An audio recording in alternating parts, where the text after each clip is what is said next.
안녕하십니까. 한국에너지정보문화재단과 함께하는 에너지연수 분산전원과 SMR 진행을 맡은 신영일입니다. 스마트 그리드는 여러 발전원과 소비자를 서로 연결하고 실시간으로 관리해주죠. 이처럼 발전원이 여러 곳에 흩어진 체계를 분산전원이라고 부르는데요. 그렇다면 분산전원이란 정확히 무엇이며 어떤 장점이 있을까요? 그리고 분산전원을 적용한다고 해서 중앙집중식 전원 구조가 필요 없을까요? 전력망의 두 가지 형태와 각각의 장단점. 우리나라는 오랜 시간 동안 중앙집중형 발전 체제를 유지해 왔습니다. 바로 역사적 경험 때문인데요.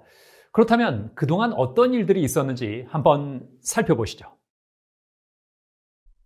한국전쟁 이후 1960년에서 1980년대 동안 우리나라의 가장 중요한 과제는 가난에서 탈출하는 것이었습니다. 다소 희생과 부작용이 있더라도 경제를 최대한 빨리 성장시켜서 일단 먹고 살기에 문제없는 나라를 만든다는 것이 정부나 국민들의 가장 큰 목표였죠. 따라서 다양한 산업은 민간의 자발적인 움직임에 바탕을 두기보다 엘리트 관료들이 철저하게 계획한 경제 계획에 의존했습니다. 자연히 경제나 사회 전반이 중앙 집중형으로 운영됐으며 경제활동의 근간인 에너지 정책은 중앙 집중형으로 추진되는 경제발전 계획에 부족함이 없도록 충분한 양의 에너지를 공급하는 데 집중했습니다. 이에 따라 정부나 전담기관에서 구체적인 계획에 따라 발전량을 조절할 수 있는 중앙 집중형 전력망을 구성한 것입니다. 이런 구조는 과거 고도 성장기에 큰 힘을 발휘했습니다. 중앙 집중식 체제 덕분에 전기가 부족할 일 없이 산업이 순항할 수 있었으며 세계적으로도 인정받을 만큼 양질의 전력 품질을 달성했습니다. 그러나 에너지 환경이 변화하고 산업 구조가 복잡해지며 개인과 지역의 권한이 커진 지금은 여러 문제가 생깁니다. 대표적인 문제가 편제성의 문제인데요. 중앙 집중형 발전 방식에서는 소수의 대규모 발전단지에서 대량의 전기를 생산합니다. 대형 발전소의 입지 조건이 냉각수 조달이 쉬운 바닷가로 제한되는 데다 발전소와 같은 산업시설은 주민들이 그리 좋아하지 않는 기피시설이라 특정 지역을 발전 산업지역으로 키워서 다수의 발전소를 몰아주고 이에 따른 혜택을 제공하는 것이 관리에 수월했기 때문입니다. 그런데 이로 인해 전기를 만드는 곳 따로, 전기를 쓰는 곳 따로라는 문제가 생겼습니다. 화력발전이나 원자력 발전의 예에서 볼 수 있듯 대규모 발전소는 적지 않은 공해를 유발하거나 처리하기 곤란한 폐기물을 발생시킵니다. 발전소 인근 지역 주민들이 발전에 따른 부담을 짊어지는 것이죠. 그런데 이렇게 만든 전기는 전국의 대도시나 산업단지에서 사용합니다. 다른 도시에서 사용할 전기를 생산하느라 발전단지 인근 주민들이 일방적으로 피해를 부담하는 구조입니다.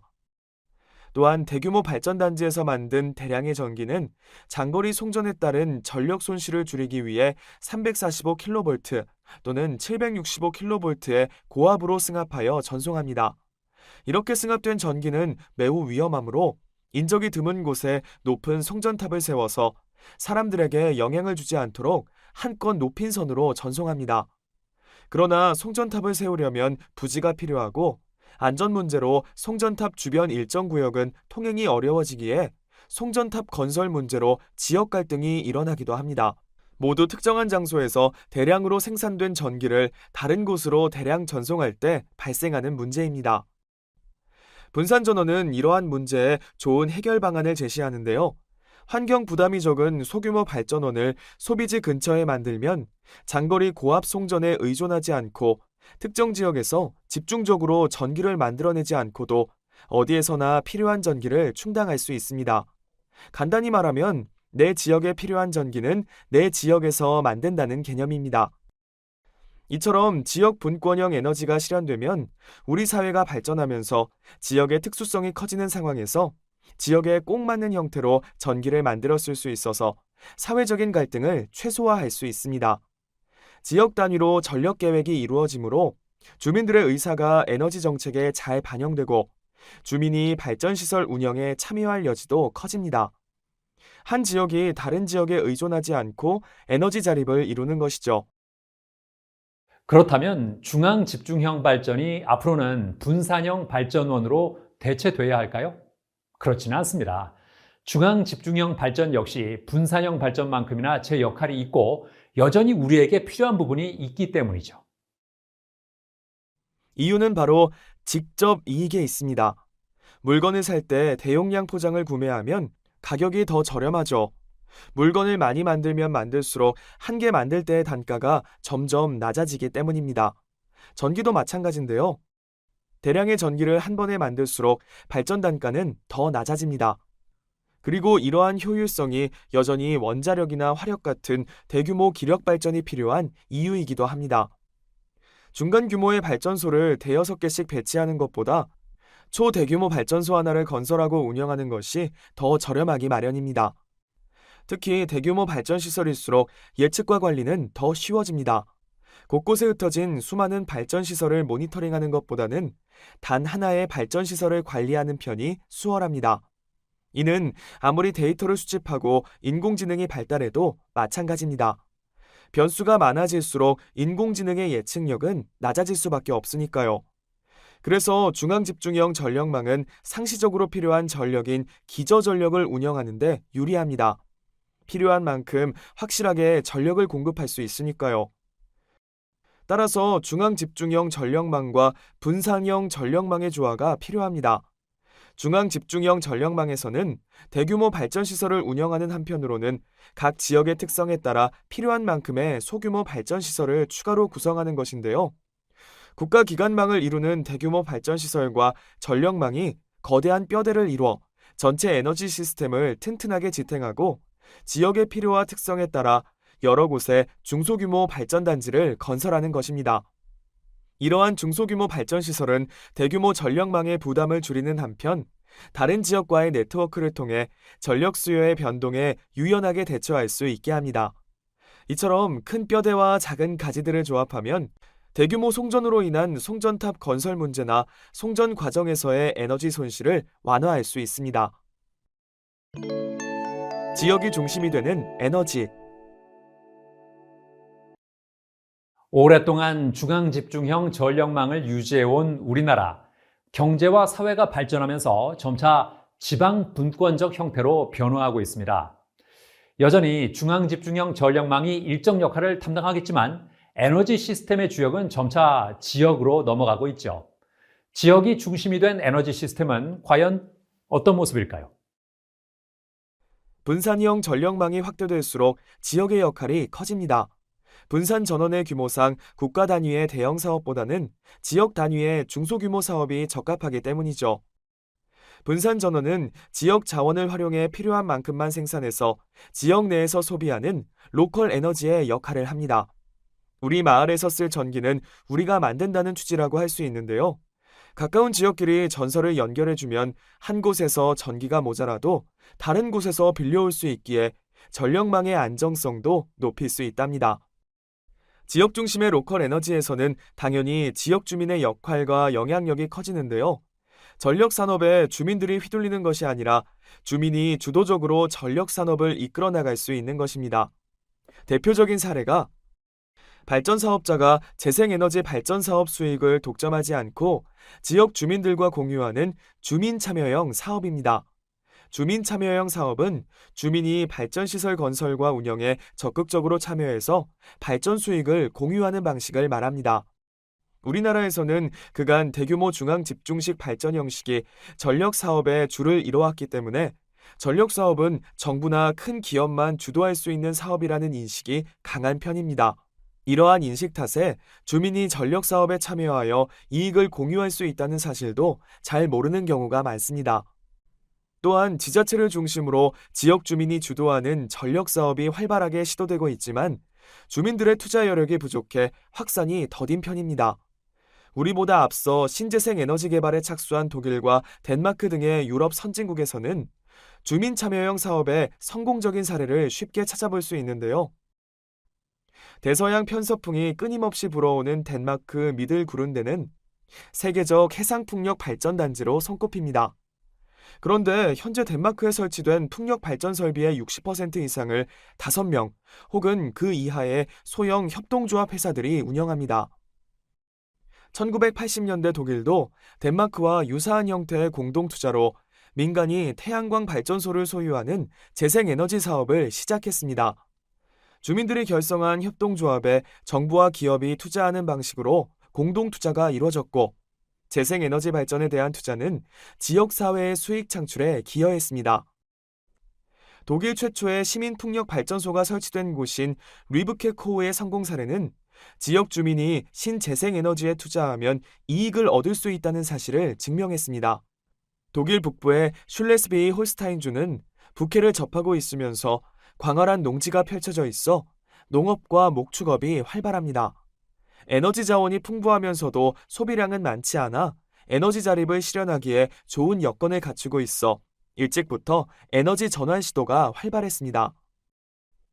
주민들은 1990년대 초부터 풍력 발전의 상업적인 기능성을 인식하고 어떻게 하면 사업에 참여할 수 있을지 고민했습니다. 이에 지자체는 농부들이 자발적으로 재생에너지 사업에 대한 소통을 할 수 있는 소통회장을 지원하고, 연방정부는 협동조합은행을 지원해 농부들의 움직임을 도왔습니다. 그 결과 1992년 리브케코우 마을에서는 독일 최초로 농부들이 주도해 6.6메가와트 용량의 풍력발전 터빈 14개를 세워 운영하기 시작했습니다. 리브케코우 마을의 성공 사례는 인근 지역에서 벤치마킹하면서 슐레스비히 홀스타인주 곳곳에서 시민 풍력발전소가 세워졌습니다. 이처럼 적극적인 주민 참여에 힘입어 현재 슐레스비히 홀스타인주는 독일에서도 풍력발전이 가장 활발한 주가 됐습니다. 풍력발전을 위한 협동조합의 수도 30년 만에 14개에서 1000여 개로 늘어났습니다. 우리나라에도 관련 정책이 있습니다. 2017년부터는 재생에너지 주민참여제도를 운영해 지역 주민이 재생에너지 프로젝트에 참여할 수 있게 했습니다. 2020년부터는 주민참여제도의 맹점 중 하나였던 초기 자금 지원 문제를 해결하여 국민주주 프로젝트로 확대 운영하고 있습니다. 국민주주 프로젝트는 태양광, 풍력 등 재생에너지 발전 사업 참여를 희망하는 발전소 인근 주민들을 대상으로 총 사업비 4% 이내 투자금의 최대 90%까지 장기 저리로 융자를 지원하는 것이 골자입니다. 투자 여력이 부족한 주민들을 위해 정부가 초기 투자 비용을 지원하고, 투자 비용은 이후 주민들이 재생에너지 사업 참여를 통해 창출한 수익 등으로 상환한다는 개념입니다. 주민이 에너지 생산에 참여함으로써 얻는 이익은 경제적인 면에만 그치지 않습니다. 에너지는 경제 생활과 생존에 반드시 필요합니다. 특히 기후위기로 인해 여름철 무더위가 심해지고 북극 진동으로 인해 예상하기 어려운 간헐적 한파가 오는 상황에서 냉방과 난방에 필요한 에너지는 생존의 필수 조건이 되어가고 있습니다. 그래서 에너지를 기본권의 일부로 보는 시각도 나타나고 있습니다. 기본권의 사전적 의미는 헌법에 의해 보장되는 국민의 기본적인 권리를 의미합니다. 일반적으로 많이 알려진 기본권으로는 포괄적 기본권인 행복추구권이 대표적이고, 개별적 기본권으로 자유권, 평등권, 사회권, 참정권, 청구권 등이 있습니다. 에너지 기본권이란 이 같은 기본권의 범주에 필수 공공재인 에너지를 추가한 것입니다. 어두운 밤에는 전등을 켜 환하게 밝힐 수 있는 권리, 추운 날씨에는 따뜻한 곳에서 지낼 수 있는 권리가 바로 에너지 기본권인 셈입니다. 주민이 에너지 생산과 분배를 직접 결정하면 국가 단위의 정책에서 자칫 간과되기 쉬운 경계선상의 소외계층, 완전히 빈곤층은 아니라서 복지정책의 혜택은 받기 어렵지만 생활에 지장이 있을 정도로 수입이 낮은 소외계층을 더 잘 배려할 수 있습니다. 에너지 빈곤의 가장 중요한 원인은 낮은 소득과 높은 에너지 가격인데, 주민이 에너지 생산에 참여함으로써 발전 수익을 얻는 한편 지역에서 생산된 에너지를 저렴하게 사용할 수 있는 것입니다. 이처럼 중앙집중전원과 분산전원의 조화는 지역 주민의 결정권을 보장함으로써 전반적인 에너지 복리를 향상하는 데 큰 역할을 합니다. 분산형 전력망에 적합한 발전시설과 SMR. 분산형 전원의 장점은 이처럼 다양한데요. 그렇다면 어떤 발전 방식이 분산형 전원에 적합할까요? 분산형 전력망에는 소규모 발전이 적합합니다. 빠르게 필요한 만큼의 전력만 공급할 수 있도록 간소화된 발전 시설을 설치하는 것인데요. 사용량이 비교적 적고 송전 장비를 갖추지 않아도 된다는 특성상 저장과 사용이 간편한 화석 연료를 주로 사용하는 경우가 많죠. 기존에 가장 많이 사용되던 방식은 내연기관 발전이었습니다. 지금도 섬에 가면 흔히 볼 수 있는데요. 작은 섬마을에는 육지에서 송전선을 연결하기 어려운 경우도 많아서 자체적으로 발전소를 운영하곤 합니다. 이러한 발전소는 보통 내연기관으로 작동하는 경우가 많습니다. 발전에 필요한 회전 운동을 내연기관을 이용해서 만들어내는 것이 특징입니다. 내연기관 발전은 크기가 작고 가벼우며 설비도 간단합니다. 아예 내연기관 발전기를 싣고 다니는 발전 차량도 있을 정도죠. 게다가 내연기관을 이용하니 가동과 정지, 속도 조절도 쉽죠. 다만 내연기관을 사용하는 만큼 화석연료를 사용해야 하고 연료비가 비싸서 발전 단가가 높다는 것이 문제점입니다. 그래서 비상용 소규모 발전원으로 사용할 수는 있어도 상시적으로 필요한 전력을 공급하는 데는 한계가 있습니다. 최근에는 수력 발전으로부터 시작된 소수력 발전도 각광받고 있습니다. 대규모 수력 발전은 엄청난 양의 물을 흘려보내 커다란 발전량을 얻는 데 비해 소수력 발전은 적은 양의 물을 높은 압력으로 내보내 적은 양의 전기를 만들어냅니다. 사진에 나온 19세기 말의 소수력 발전 설비처럼 발전에 사용하는 수차도 작지만 높은 RPM을 내는 것을 많이 사용하죠. 현재는 소수력을 발전 용량 10메가와트 이하의 수력 발전 방법을 일컫는 말로 사용됩니다. 소수력 발전은 자연적으로 흐르는 물을 활용할 수도 있어 댐을 꼭 건설해야 할 필요는 없고 환경에 맞춰서 크게 세 가지 방법을 사용합니다. 가장 간단한 방법 중 하나가 수로식 발전입니다. 말 그대로 수량은 적지만 물이 흐르는 속도는 빠른 중상류 구역에 수로를 내고 이 수로를 지나는 물이 발전기를 작동시키는 방식입니다. 구조도 간단하고 건설도 빨라서 저개발 지역에서도 종종 활용되는데요.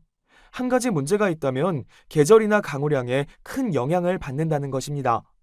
가물어서 물이 줄어들면 발전기의 효율이 뚝 떨어지거나 아예 발전이 불가능해지기도 하죠. 그래서 우리나라처럼 하천에 흐르는 수량이 들쑥날쑥한 곳에서는 활용이 어렵습니다. 더 일반적으로 사용되는 방법은 댐식 발전입니다. 물론 소수력이기 때문에 여기서 말하는 댐은 본격적인 수력 발전의 댐보다는 훨씬 작은 규모입니다. 저수지용 보 정도의 규모에서도 발전은 충분히 가능하죠. 같은 댐식이라도 대규모 발전과는 달리 수압을 이용해 배출되는 막대한 유량이 아니라 빠른 유속으로 승부를 보는 편입니다. 보나 댐으로 물을 막고 다른 쪽으로 물길을 돌려서 발전하는 방식도 있습니다. 앞에 두 가지 방식보다는 조금 대규모 공사가 필요한데 산의 반대쪽으로 터널을 뚫어 물이 폭포처럼 떨어지게 해서 터빈을 돌리는 방식이기 때문입니다. 경사가 완만해서 낙차가 적은 하천에 물을 모은 저수지로부터 낮은 곳에 있는 하천으로 물길을 내서 수력 발전을 하는 방법입니다. 국내에서는 북한강 상류의 화천발전소가 이러한 사례죠. 소수력 발전은 도심에서도 충분히 가능합니다. 바로 마이크로 수력 시스템을 이용하는 것인데요. 아무래도 도심에서는 대량으로 물이 흐르는 곳이 많지 않다 보니 수력 발전을 하기에는 조금 불리한 환경입니다. 그러나 발전 용량이 100kW보다 적은 수준의 발전 설비는 공동주택의 상수도 시설 같은 곳에 설치해서 효과적으로 활용할 수 있죠. 아파트 옥상이나 지하에는 물탱크가 설치돼 있어 각 세대에 물을 공급해 주는데 상수관에서 물탱크로 유입되는 압력이 제법 높은 편입니다. 이 압력을 이용해 발전을 하는 것이죠. 이처럼 소수력 발전은 많은 가능성을 지녔지만 수력 발전과 마찬가지로 지속적으로 흐르는 물이 필요하다는 한계가 있습니다. 원자력 분야에서도 소규모 발전 시장에 적합한 설비가 개발되어 시장을 넓히고 있습니다. 바로 중소형 모듈 원전입니다. SMR은 이름 그대로 작은 규모의 원자력 발전소를 의미하는데요. 국제원자력기구는 전기 출력 300메가와트급을 소형 원자로로 정의하고 있으며 산업계에서는 500메가와트까지를 소형 원전으로 분류하고 있습니다. 그리고 이러한 원전을 필요에 따라 여러 개 연결할 수 있어서 모듈이라는 수식어가 붙었습니다. SMR에 사용되는 원자로의 원형은 선박이나 잠수함에 쓰던 원자로입니다. 좁은 공간에 실어야 하기 때문에 당연히 원자로부터 증기 발생기까지 발전에 필요한 설비들을 터빈을 제외하고는 패키지화했다는 것이 특징입니다. 또한 승무원들의 주거 공간 가까이 있기 때문에 안전성도 높고 정비의 편의성을 위해 원자로를 설치하기 쉽게 해두었는데요. 원래는 배에 싣기 위해 개발한 특징이었지만 소형 발전소로서는 이만큼 좋은 특성도 없습니다. 안전성이야 당연히 상업용 발전소가 갖추어야 하는 기본 조건이고 설치와 유지 보수가 수월해서 공사 기간도 짧고 전력이 더 필요하면 여러 대 연결하면 그만이라 유연성까지 확보했습니다.